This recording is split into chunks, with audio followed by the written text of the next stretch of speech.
Special IT was just an ordinary day, with a cloudless sky and a shining sun.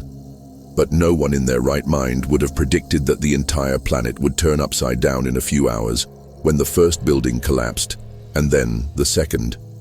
I was there, working like everyone else, but what I witnessed was not only the tragedy, it was not only the fire, the soot, the screams of despair. What I saw has not left my mind to this day, and I will tell each fragment as if it were yesterday. When it all started, I was outside near a triage point getting ready to move forward, as there was a lot of rushing around, people running away, sirens in the distance, and the thick smell of smoke hanging in the air. The first building had just fallen, and we were already organizing ourselves to get into the rubble, which seemed impractical at that moment. Chaos took over the city. I remember looking at people and seeing a deep fear in each one's eyes. Some were screaming, others were crying, some didn't even know which direction to run. When all seemed lost, we could not give in. There was no way to freeze in fear. Every minute was worth gold. We started looking for survivors in every crack, every piece of wall. We screamed, we called out, but all we saw was the echo of our own panic. Then it happened. A sound emerged that was not of flames or voices. It was a soft sound, almost a muffled cry. At first I thought it was all in my head, but it wasn't. I've never been one to believe in apparitions, but this surpassed everything. Little by little it became more distinct, as if someone was begging for help.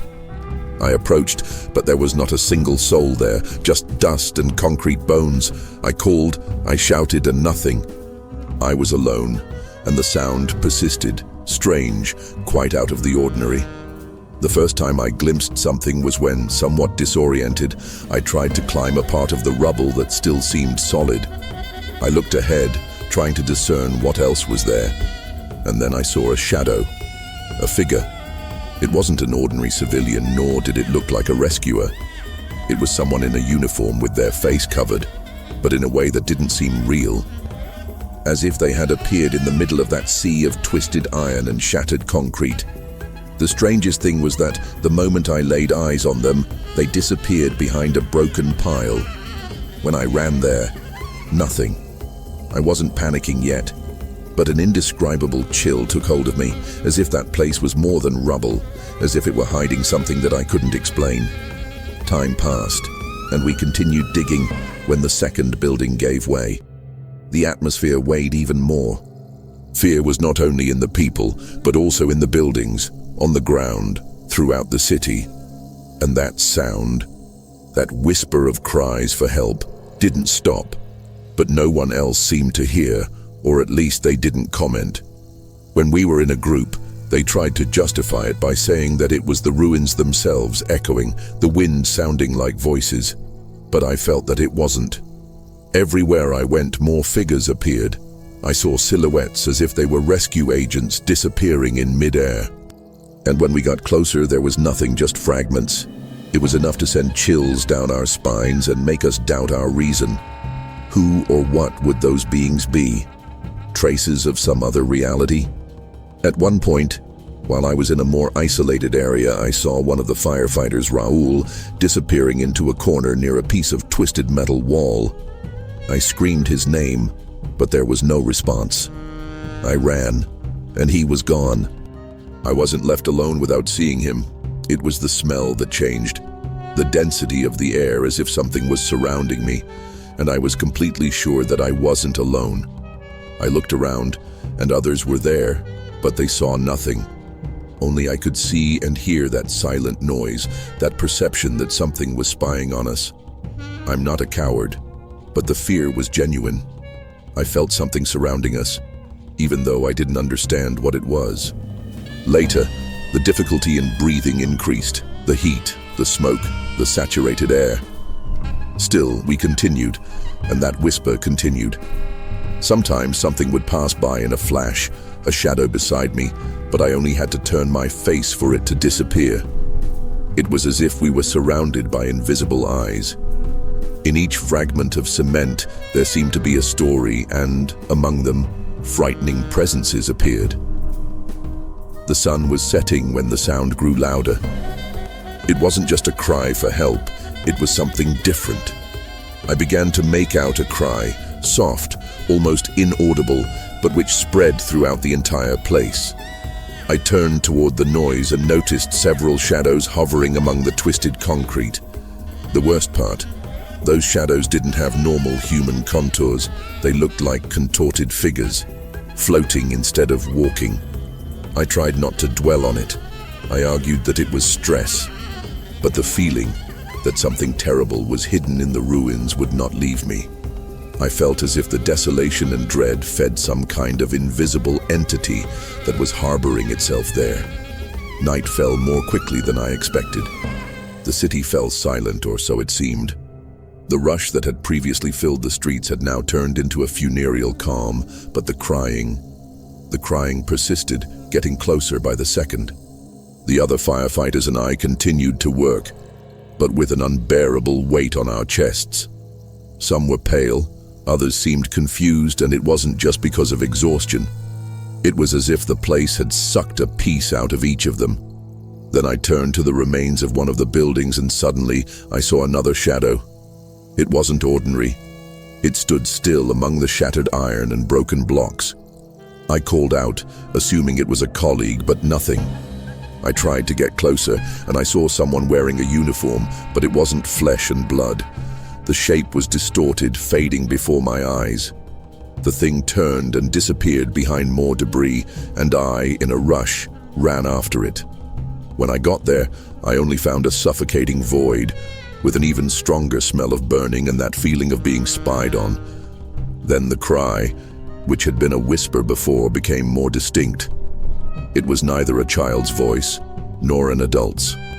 It was a cry that was a mix of a wail and a call. It was coming from within the rubble. But where, exactly? I was alone in that spot, and terror immobilized me. I stopped searching for the source of the wail because I was afraid that if I got too close I would disappear. Something was watching me, waiting.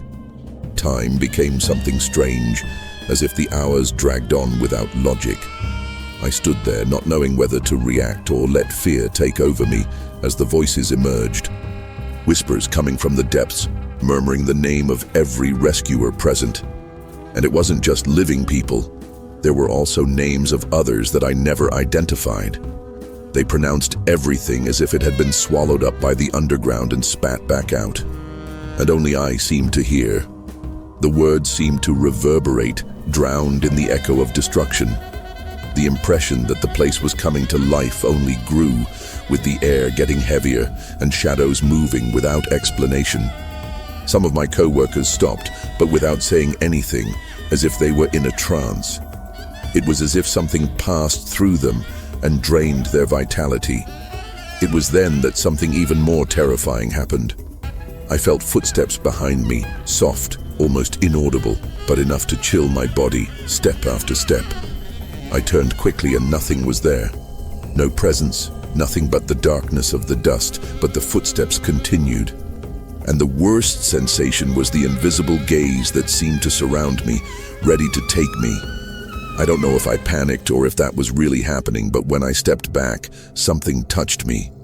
A cold, dead hand squeezed my shoulder with abnormal force. I tried to scream, but no sound came out. I looked, and there was nothing, but the impression of the hand remained like a scar on my soul. We worked all day and well into the early morning, and the crying, the footsteps, the murmurs continued, haunting us, testing our sanity. It seemed as if that place had gained a will of its own, as if the ruins and its dead would never rest.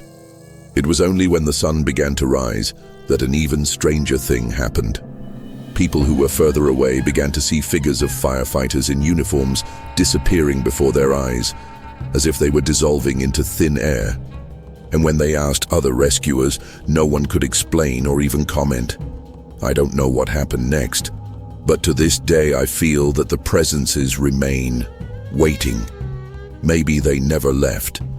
I didn't believe in any of this, but after what I saw, I can swear that there is something else in that place, something that none of us fully understand, that has been ingrained in everyone who has passed through there. And if you ask any member of our team, you will hear a similar story. I know what I saw, and no one is going to erase my memories. If you've made it this far, please like, subscribe, and comment where you're following from.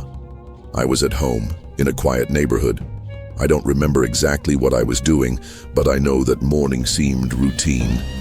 Nothing could prepare me for what was about to happen, and if someone had told me, I would have laughed, thinking it was just a figment of my imagination. But the way things unfolded made me doubt everything I knew about reality. The news of the attack in Bella Torre hit me like a punch. That morning, the phone kept ringing. At first, it was people I knew, family members, everyone trying to understand what had happened. But as the hours went by, I received very strange calls that made no sense at all. One call after another, and as much as I wanted to ignore it, I couldn't. Every time the phone rang, my heart raced. And when I answered, there was a disturbing silence, the kind that makes you feel like you're being watched. But this time, there was something else, as if those calls weren't coming from the ordinary plan. At first, I heard only static, barely audible noises, as if someone was trying to speak through a broken line. It didn't feel like bad reception, but rather something deeper. Then, amid the static, a voice emerged, or at least an attempt at a voice, as muffled as if someone were speaking through fabric. I recognized it right away, but I refused to believe it. It was the voice of my uncle, who had lost his life in an accident years ago. I froze. That was impossible. But the voice, shaky and weak, repeated, "I am here." And then it was gone, leaving a void on the line. I tried to shout, to ask for confirmation, but it was no use. I was alone. The connection dead.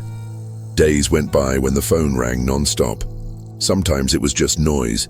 Other times it sounded like someone was trying to say something, but the voice was distorted and unintelligible.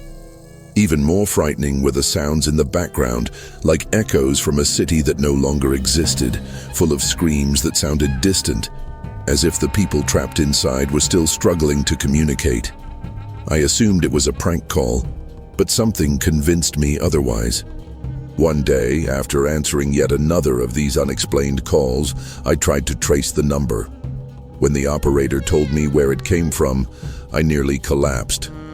It belonged to a phone that had been registered in the middle of the disaster, right in the rubble. It didn't work. It was a device that had supposedly been found destroyed. How could I make calls? It was unbelievable. The days went by and the torment of the calls only grew. Every time I answered, I felt fear consume me. The doubt that it was all just a cruel joke overwhelmed me, but I couldn't see how. Those rings didn't seem like a joke. The voices were becoming more and more audible, although still disjointed, and certain expressions distressed me, as if they were part of an endless pain. One night when the phone rang again, I heard something different, a female voice in tears. She sounded desolate, suffering beyond human limits. "I can't," she said, her heavy breathing almost becoming palpable. Before the call cut off, I heard a few more confused words. "Where are you? Where is everyone?" I was left speechless. I no longer knew what was true or hallucination. The voices seemed to be advancing on me, trying to reveal something I didn't want to face. In the following weeks, it wasn't just at home. The phone rang everywhere, at work, at acquaintances' houses, in unlikely places. Every touch was an invitation to madness, and the burden grew. It seemed as if the entire city was whispering through these calls, as if the ghosts of the disaster wanted to tell their story. Then one night, something even more peculiar happened. I was in my room, tired, trying to sleep, when my cell phone rang again. I didn't recognize the number, but I answered it mechanically. No voice came through, just deep, heavy breathing, as if someone were standing next to me. Suddenly the line went dead, and a whirlwind of mixed sounds emerged, as if several voices were speaking at once, a chaos of conversation. I couldn't make out a thing until one word came out that froze me. Help. It was barely a whisper, but it was there, unmistakable. The weeks dragged on, and I felt myself getting closer and closer to the abyss. With each call, a piece of me broke. I could no longer separate reality from absurdity. I became obsessed, trying to decipher what it all meant. Then, one night of pure exhaustion, I got the answer I had feared so much. I was answering yet another confusing call when I heard that female voice again, this time more firmly. She was no longer crying. She seemed resigned, as if she had been waiting for that moment. I'm leaving. I'm finally leaving, but never stop looking. The truth dawned on me. As much as I wanted to run away, those calls were just part of something bigger. I wouldn't answer the phone anymore, but I knew I wasn't free. For a month, the calls stopped, and I had the illusion of peace. But then everything fell apart. One night, as I was almost falling asleep, a subtle ringing woke me up. The number was unknown again, but something inside me screamed that I needed to answer. And when I did, there was silence, but the familiar static surrounded me again. Then, as clear as a human voice, I heard someone say my name in a strange way, as if they were simultaneously far away and close. "You forgot me, didn't you, Larissa?" I froze. My pulse raced. It was the voice of someone I didn't recognize, but the certainty that we knew each other was instantaneous. There was something there, a memory, something I couldn't access. "Have you forgotten me? Don't you remember?" he insisted, and now it wasn't just a whisper, but a direct question with an accusatory tone. "I warned you. I always warned you." Silence filled the line, but it seemed like the voice was still there, waiting. I didn't know whether to hang up or try to find out more. The fear of ending the call and not getting an answer was greater than the fear of hearing it. And then things escalated. I looked at the phone screen and saw a strange number, all zeros, as if it didn't exist. Deep breathing began to take over the audio, as if someone were breathing directly into the microphone. I panicked and tried to hang up, but the phone wouldn't turn off. It was out of my control. I felt as if a presence was going through the call, entering my home, my mind, getting closer and closer with every second. I couldn't think. My nerves were screaming. Anxiety was consuming me. Then, in that terrifying darkness, I heard one final sentence. "You can't escape." The next moment, the phone turned off by itself. It didn't just drop the call. It literally turned itself off, as if it had been taken over from within. And I knew there was no going back. It wasn't a prank, nor was it a coincidence. It was real, and I had no idea how to deal with it.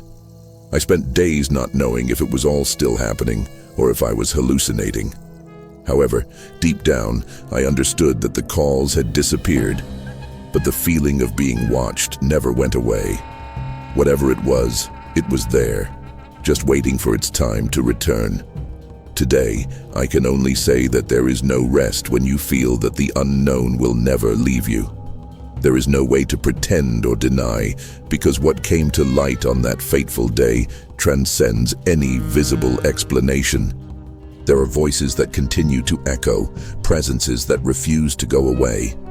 No matter how much we run away, they persist. I tried to escape. I couldn't. Now, every night when the phone rings, I know exactly what to expect.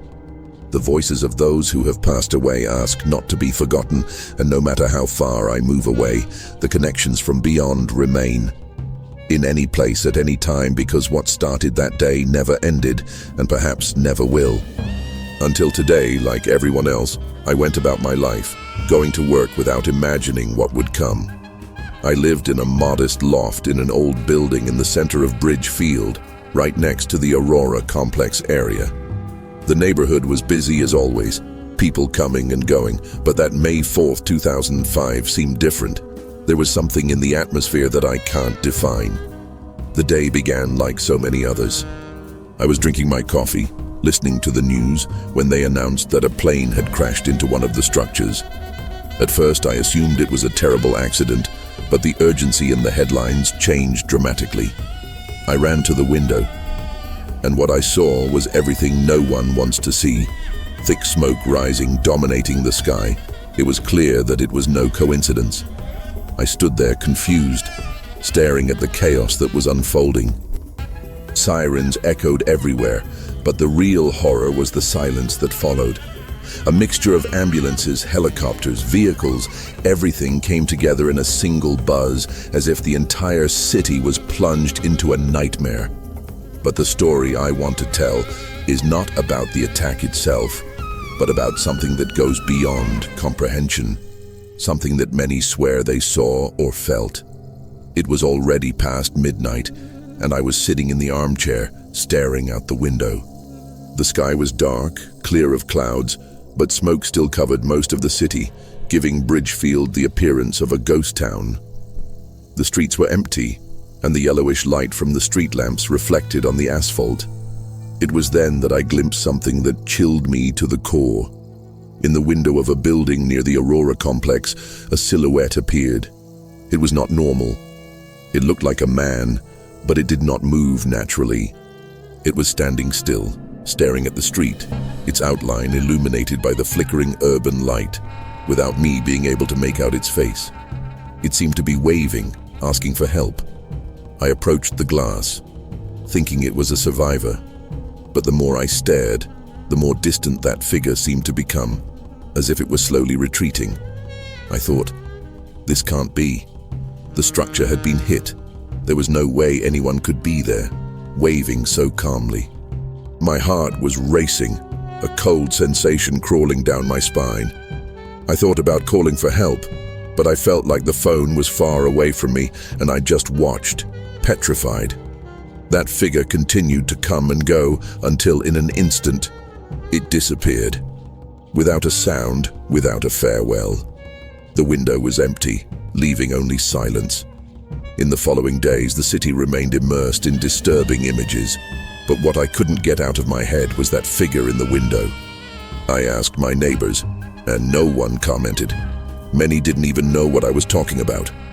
Some suggested it was an illusion, the effect of collective fear.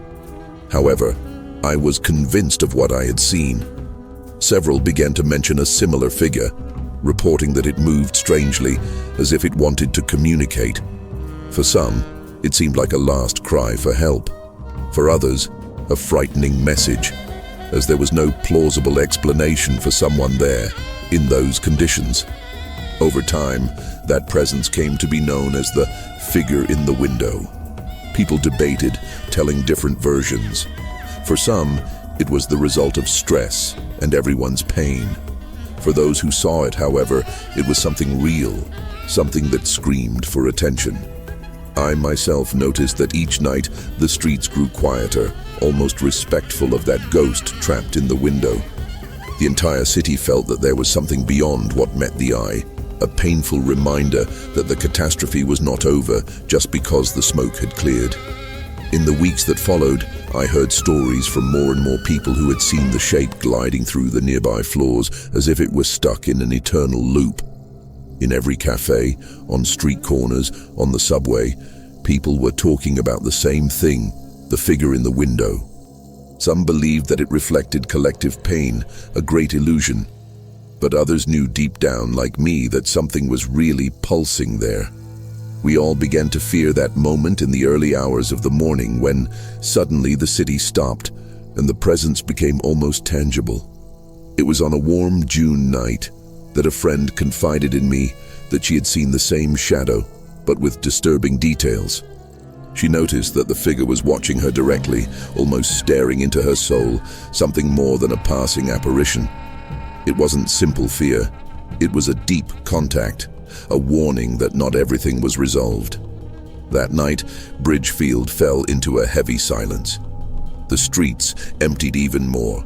Vehicles were rare, and even the sirens seemed muffled. Time stopped, and as I looked up at the dark sky, the certainty that the figure noticed me from afar was overwhelming.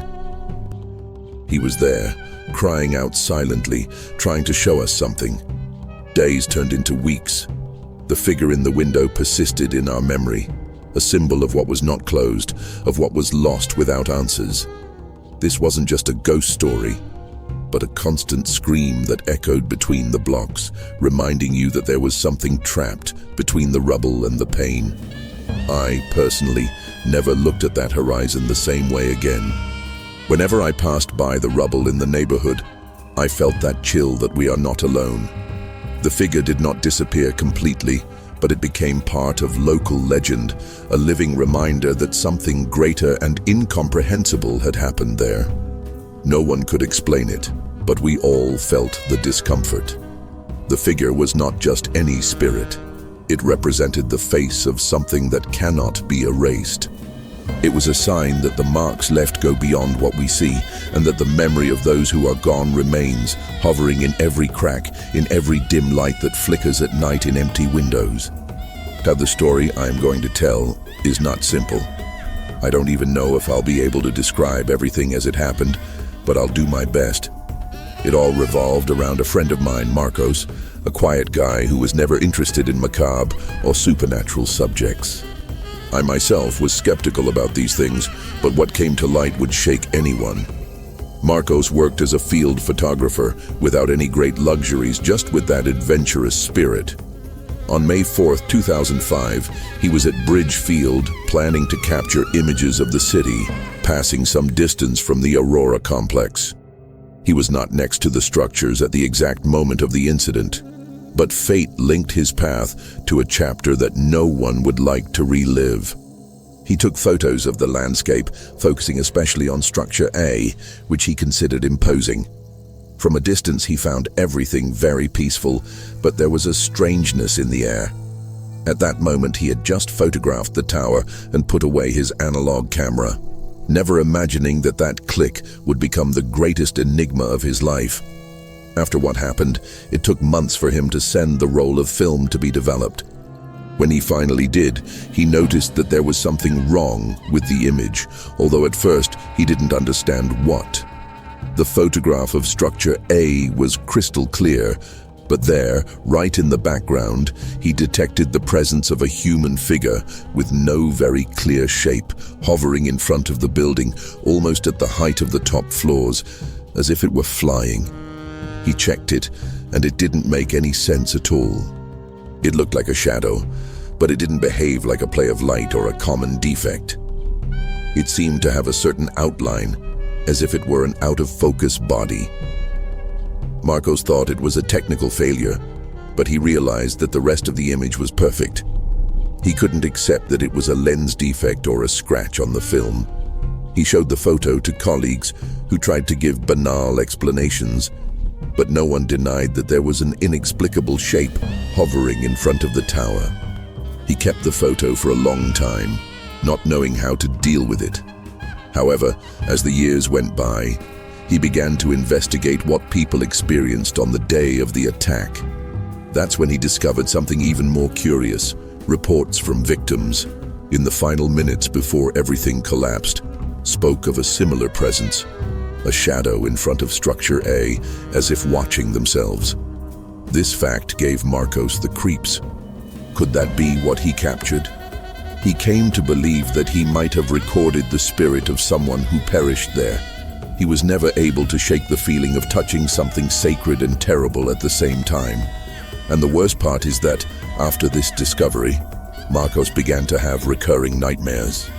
He dreamed that a figure was staring at him, motionless, as if calling him to some unknown place. Some friends who saw the photo also reported strange sensations, such as chills or disturbing dreams.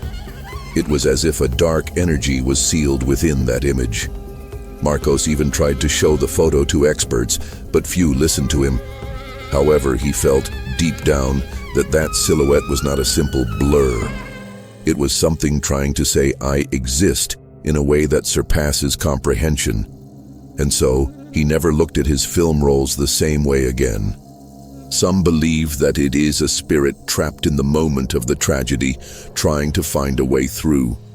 Others think it is pure collective imagination.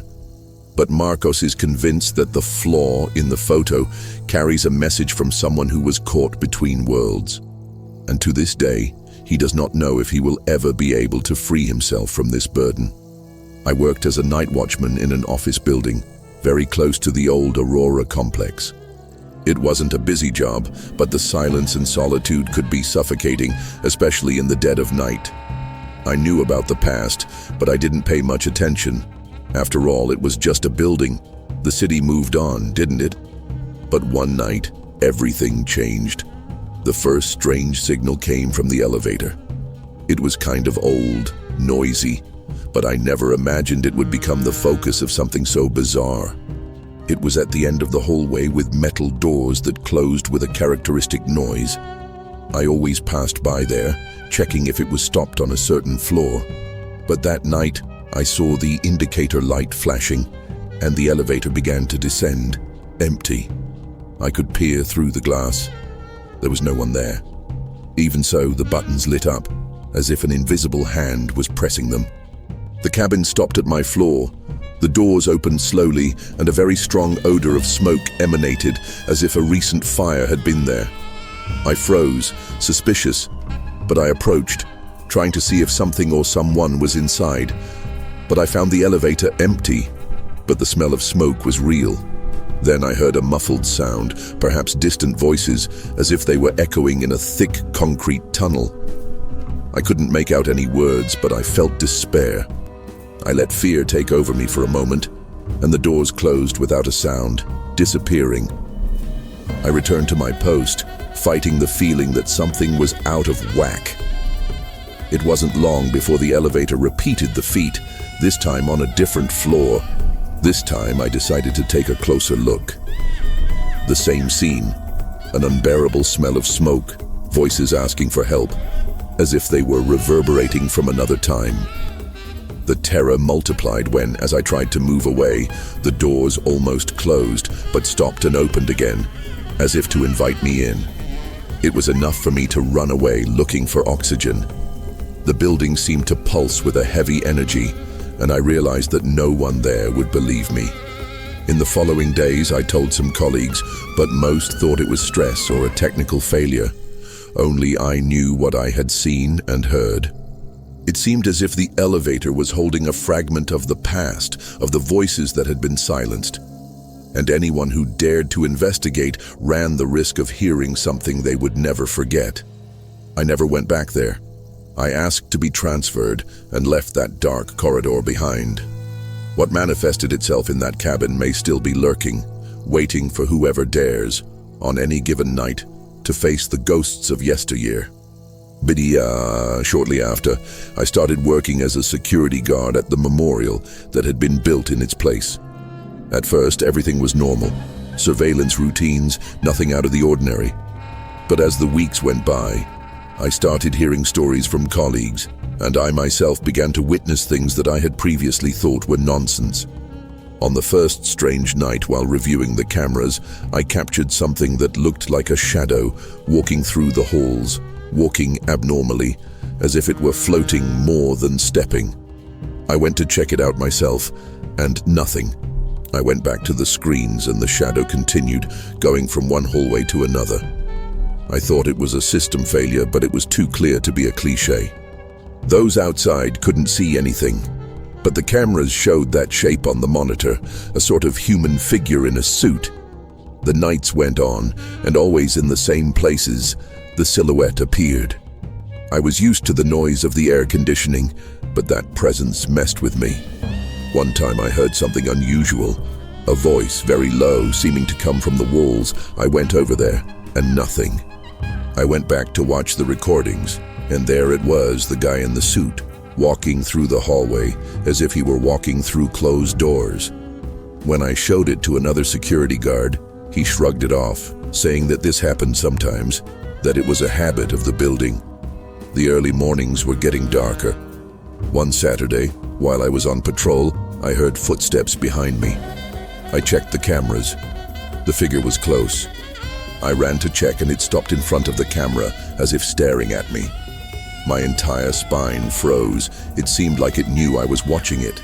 It didn't make any sudden gestures, it just slowly turned its face to the side, then moved toward the dark part of the hallway. When I returned to the room, the image was shaking on the screens. It was as if that being was moving between each camera, and the feeling of being watched became unbearable. I tried to call for backup, but no one answered. The place went silent. Then, on one of the screens, that figure got very close, and I had the impression of seeing more than one face on the same body, as if it were carrying the pain of several people who had lost their lives there. Since then, the sightings have been constant. The memorial, so full of memories and tributes, seemed to pulse with an energy that did not sleep, and I felt that the pain of so many still inhabited those corridors. I never told anyone else about this officially. But the truth is that sometimes you could see someone's image on the monitors, standing still, and the smell of wilted flowers filled the air. Maybe it was all a reflection of what was left behind, but I couldn't look at that place the same way anymore. So, if you visit and, at a deserted hour, hear footsteps or see someone in a suit, think twice before calling. Sometimes, it's not of this world.